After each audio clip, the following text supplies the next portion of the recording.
Assalamualaikum warahmatullahi wabarakatuh. Kali ini kami akan memberikan panduan secara singkat dan komplit tentang bertayamum yang benar. Tayamum itu sebenarnya adalah bukan daripada kewajiban-kewajiban yang pasti, karena tayamum itu masuk dalam kategori rukhsah, kemurahan. Yang aslinya adalah kewajibannya sebelum bersolat kita wajib wudhu, kalau punya hadas besar wajib mandi. Tapi ketika ada sesuatu yang menghalangi kita untuk wudhu atau mandi, maka boleh dengan diganti tayamum. Lah tayamum itu ada dua kategori. Pertama, karena tidak menemukan air. Tidak menemukan air. Kedua, karena tidak bisa menggunakan air. Ini beda, perlu diperhatikan. Kalau tidak menemukan air, enak. Dengan dibuktikan kau mencari kemana-mana, sana kemari, tidak menemukan air, ya udah tayamum. Ada yang tidak bisa menggunakan air, sakit. Lah, tidak bisa menggunakan air ini juga macam-macam. Ada secara keseluruhan, panas menggigil. Ada sebagian. Ini juga nanti beda-beda. Dah. Tayamum juga ada untuk mengganti wudhu, berarti hadas kecil. Untuk mengganti mandi, berarti hadas besar. Untuk mengganti anggota, berarti sebagian anggota yang tidak bisa kena air. Kita nanti mencoba untuk memperinci satu persatu. Pertama, tayamum secara global, umum. Contoh, tidak menemukan air. Udah, baik mandi maupun wudhu sama. Ketika kalian tidak menemukan air, mau wudhu tidak menemukan air, tayamum. Atau mau mandi, jinabat, mimpi berjinabat, atau yang sudah punya keluarga, kumpul dengan istri atau suami, ternyata tidak ada air, atau sakit menggigil, tidak bisa menggunakan air. Tayamumnya sama, antara wudhu dan mandi. Ketika tidak bisa menggunakan air, maka tayamumnya sama. Plek. Lah ini juga beda. Ada ulama yang mengatakan niatnya di sini. Tempelkan tangan kedua di tempat manapun yang suci, pasti ada debunya kan? Ada yang mengatakan niatnya di sini. Nawaitu tayammuma listibaqatis sholati fardhu lillahi ta'ala. Saya niat tayamum untuk memperbolehkannya dilakukan sholat fardhu lillahi ta'ala. Terus langsung usapkan ke wajah. Ada ulama yang mengatakan di sini tidak usah niat. Karena apa? Karena kewajiban tayamum pertama itu di wajah, sehingga niatnya ketika di wajah. Paham? Paham di.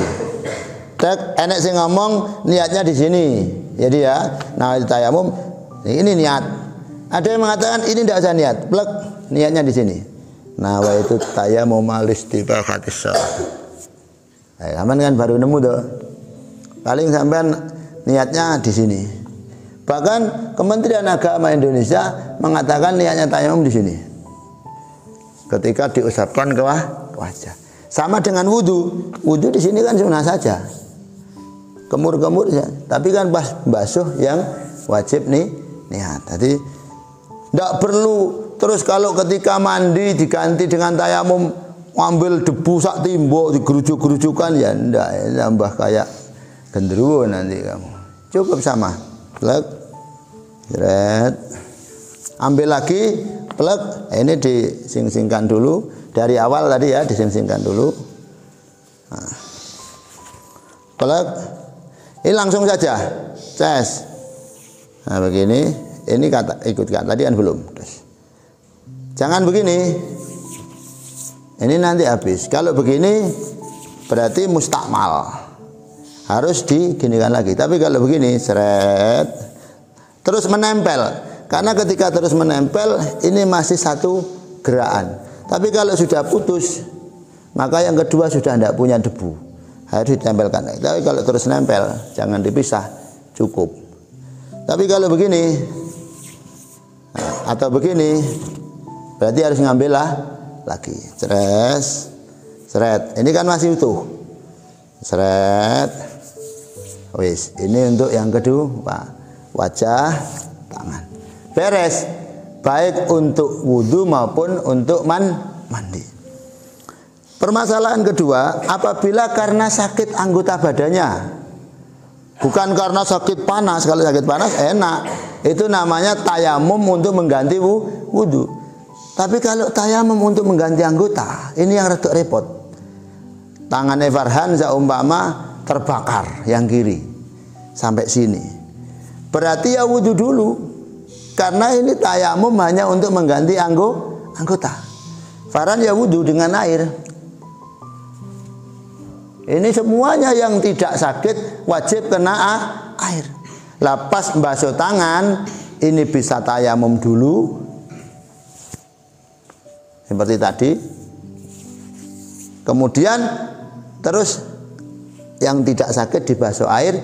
Semuanya yang lain dilanjutkan dengan pembasuhan air. Karena tayamum ini hanya untuk mengganti anggota yang sakit. Saya pernah melihat saudara saya sendiri jatuh dari motor apa-apa itu, mukanya bonyok, mukanya catu, luka. Dia tidak wudhu, tidak apa, tidak ambil air, tidak apa. Setiap mau sholat, moro-moro wis cari tempat,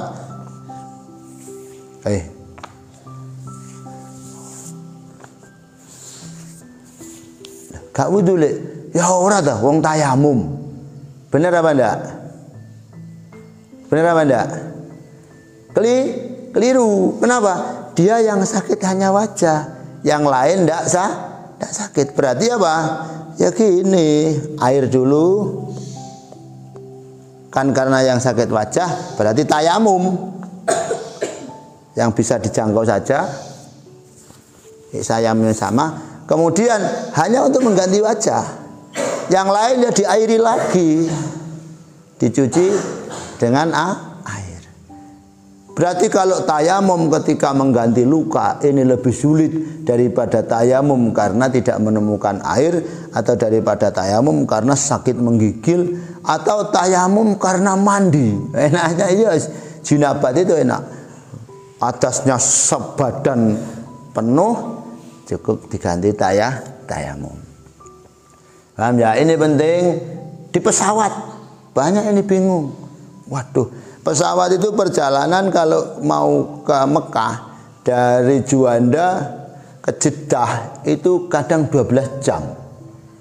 Bagaimana mau sholat? Kadang jam 11 masuk Juanda, sudah tidak bisa sholat.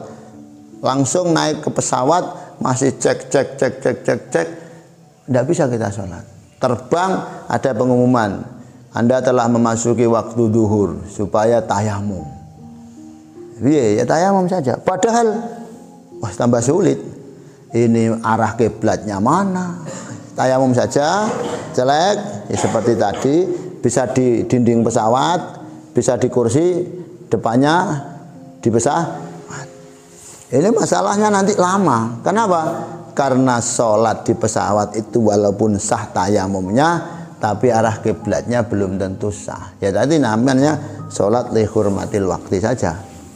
Setelah itu kita ngodok. Itu ketika yang penting tayamum di pesawat, di kereta api, di kapal, di bis boleh, karena dianggap semuanya pasti ada debunya, walaupun tidak kelihatannya nyata.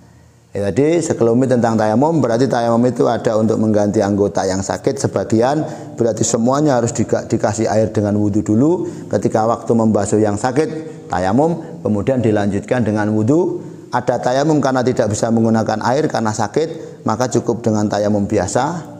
Ada tayamum karena tidak menemukan air, maka cukup tayamum dengan biasa. Baik tayamum karena untuk wudhu, hadas kecil, ataupun tayamum untuk hadas besar. Semua prakteknya sama. Baik tayamum karena untuk mandi ataupun tayamum untuk wudhu. Nah, paham ya?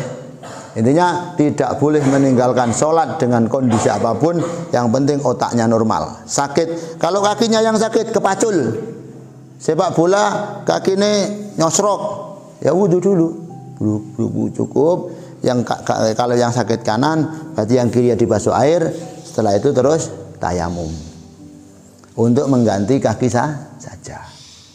Nanti dipraktekkan sendiri-sendiri. Niatnya apa? Niat bisa ketika nempelkan tangan, nawaitu tayamum listibawati sholat, bisa ketika menempelkan tangan di wajah. Ini khilaf, tapi untuk Kementerian Agama lebih memilih ketika ditempelkan di wajah. Kenapa? Karena syarat atau kewajiban yang pertama adalah membasuh wajah atau mengusap, ya bukan membasuh.